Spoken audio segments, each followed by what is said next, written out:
looks like there's a settlement in the Trump University case. And obviously, I think I expected a settlement. Why? Because Donald Trump had a way out.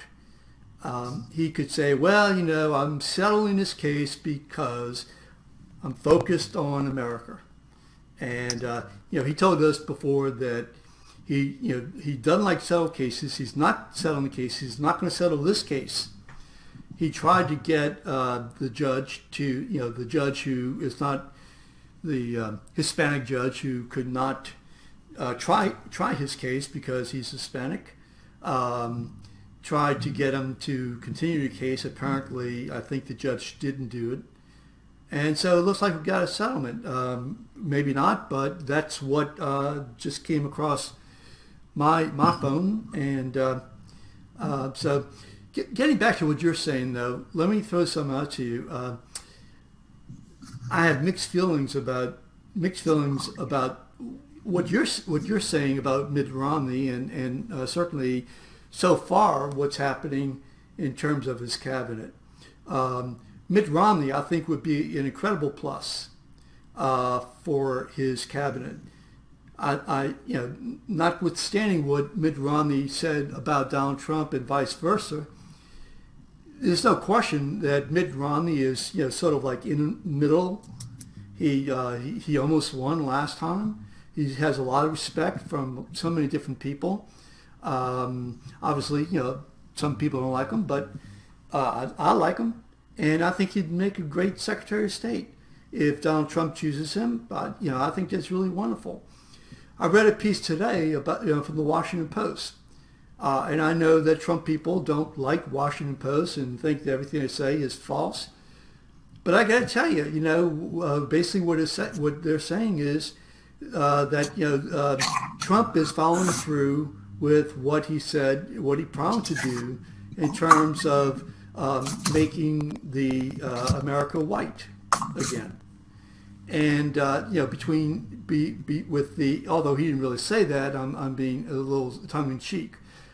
But I mean, if you look at who he has chosen already, it's incredibly, as far as I'm concerned, incredibly disappointing.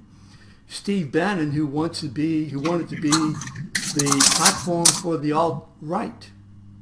Having the closest lips to Donald Trump's ear, that's disgusting.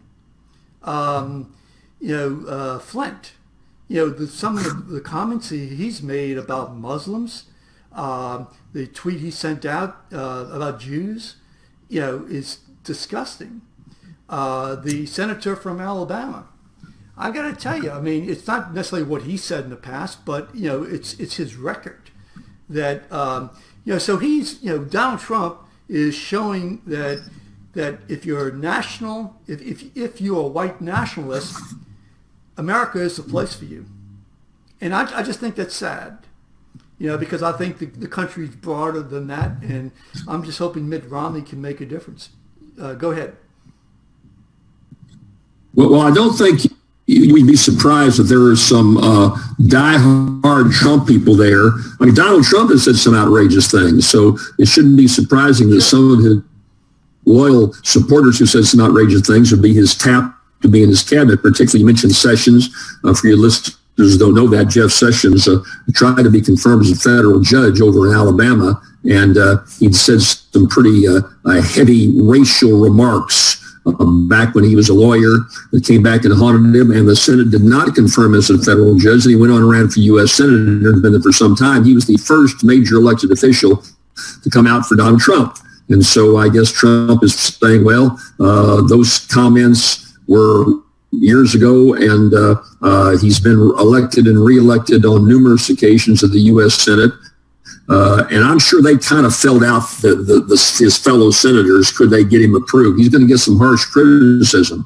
But I guess what I'm saying is the Trump and some of the people you're mentioning, with Sessions and others, Steve, that doesn't surprise me. What does surprise me, although I agree with you, I wouldn't pick him. But what does surprise me is that he's even considering a Mitt Romney and Nikki Haley, the governor of South Carolina.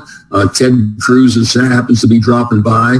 That's surprising. And so now not a big fan of some of those people I mentioned, but the fact remains that it's just interesting from a political observer's view to see this mix of some diehards, but others who viciously attacked him. There's a story in the Baton Rouge paper today that our Governor Bobby Jindal is under consideration for a top post in the Department of Health and Human Resources, or Department of Health up there in Washington, because of his background. And so although he was just said terribly vicious things about Trump. So it's fascinating for those of us observing and commentating that Trump is, just as he ran an off-the-wall, beyond-the-norm campaign for president, it looks like he's doing the same thing and putting together his cabinet.